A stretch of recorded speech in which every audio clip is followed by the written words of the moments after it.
What's up, Myles? What's up, Dan? How's it going, man? Going good, going good. I am excited for today, episode number 18. I know as a company, we've been doing a lot of kind of deep dives and um, quarterly refreshers on really what we do. And recently, heavy deep dives into Google AdWords as a main demand gen channel. Um, if you're anything like us, you are seeing and getting some insights into how Google is really um, trying to take control of the ad account and taking away our control. So that is today's topic. 3 ways to keep control of your Google ads. I love it, and I think what tipped us off really to do these quarterly deep dives on our Google Ads account is that they removed broad match modified, so they completely removed match type, and then the definition of these match types are starting to change. Mm-hmm. So that made us go in and really redefine or re-explain why we are using the match types we're using. And yeah, I'm excited to hear your 3 tips here. Control that. Right. I got 3, but I think you just hit a really good one on the match types. Maybe we'll do that as a bonus in the back end. I like that. Let's do it. Awesome. So, most importantly, or I guess not most importantly, but number 1, your bid strategy. Really, the bid strategy, the bid strategies that Google provides is about how much control do we want or how much we want the algorithm to have control.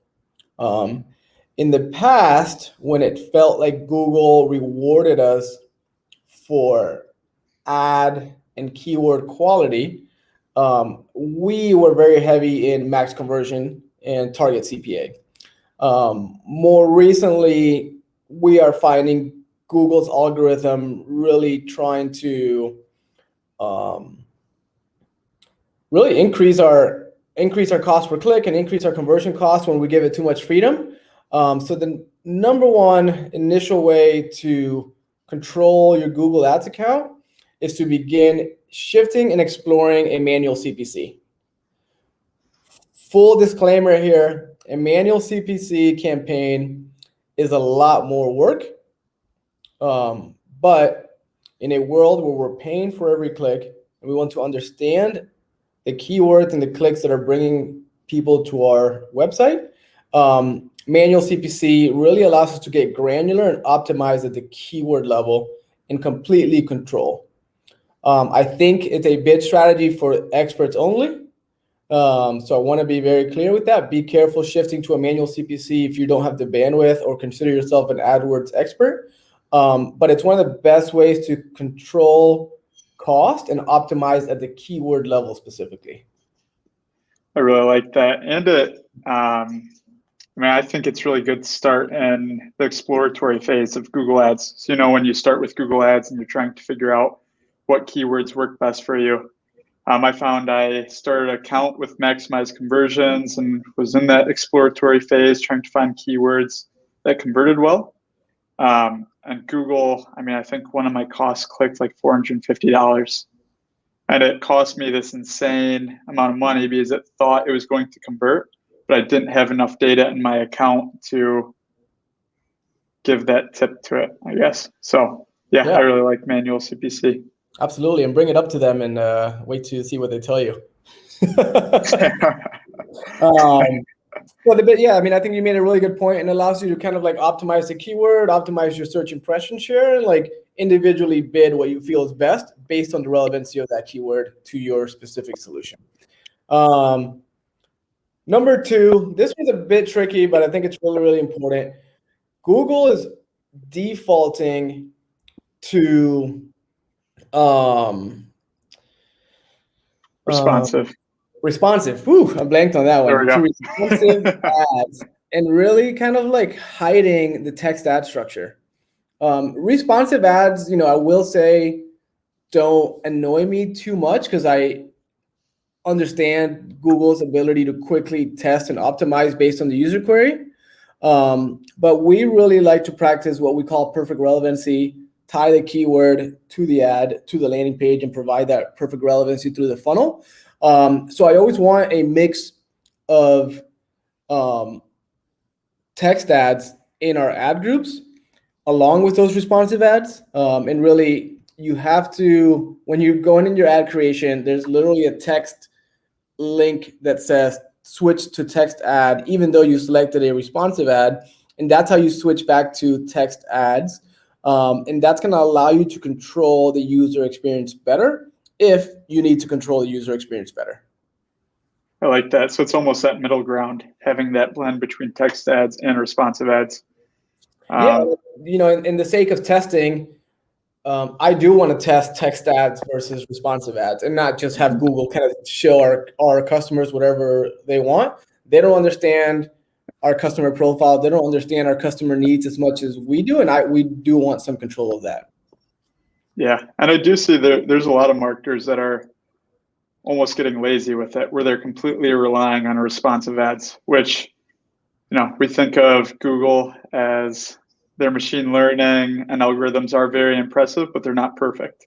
So by giving all of our control to Google, although we are feeding that algorithm to learn more, it's learning at our expense. Yeah, and I think you just made a really good point in the sense that, I think what data has taught us is we're not necessarily performing better when we give freedom to Google. If it was performing better, we wouldn't be having this conversation. We would be aligning our strategy to allow the algorithm to fully operate on its own. But the more control we take, the better our campaigns are performing. And it's really kind of driving my issue with Google's initiative. I like that. Awesome. What's your third tip for controlling probably the simplest one and the one most people are familiar with. And that's really selecting your network and placement for your ads. You can obviously default to Google. So when people search on Google, there's search partners and there's display network. I really don't like putting search ads in this display network. If we're going to do display advertising, let's be intentional about the ads that are being shown and be as professional as we can, not some automatically generated text ad that becomes a visual asset. I think that's a big miss that people should be getting away from. And the search network is something that we absolutely like testing. But really, I want to get control of my campaign first. I want to understand what works. I want to understand in one channel, figure it out, and then begin to open up to other search networks. So it's not that I'm against it or for it. It's more that we need to fully have control to optimize a campaign or an account to a point where it makes sense to begin to branch out as our budget increases.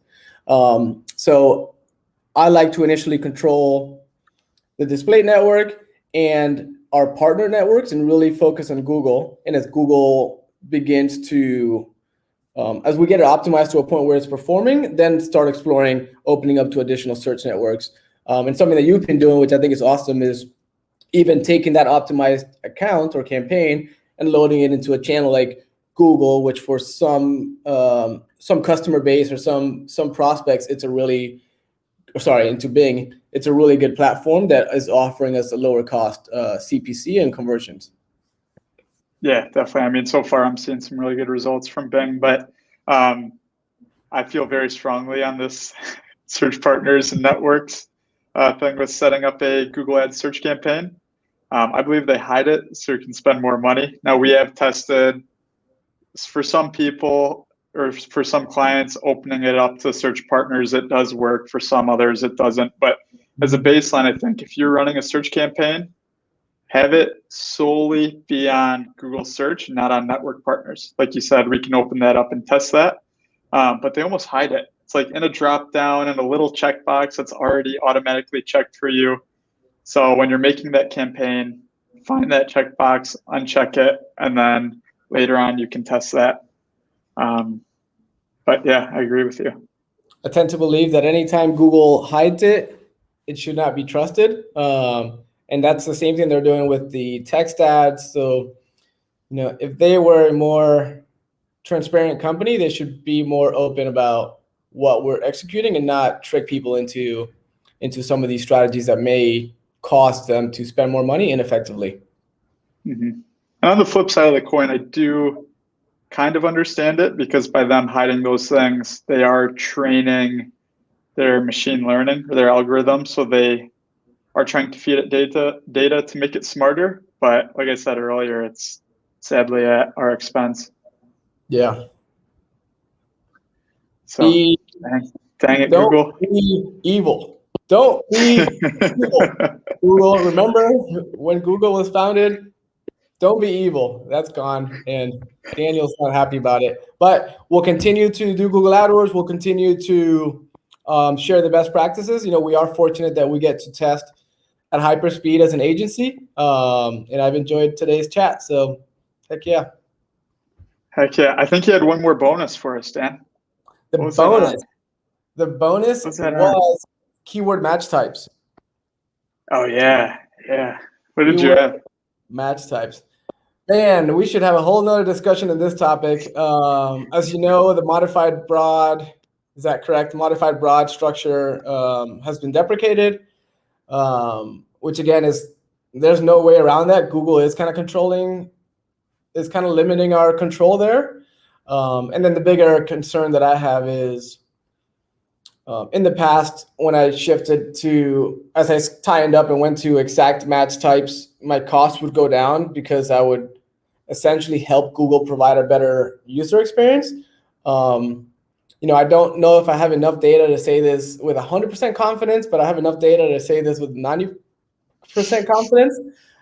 Google is starting to charge me and punish me for targeting the specific exact search term, and they're basically charging me for saying, yeah, we'll give you exactly what you're asking for, but we're going to charge you more, which is fine, but really they should be rewarding me for providing a better user experience and adding value to their platform. And to me, that is them being evil.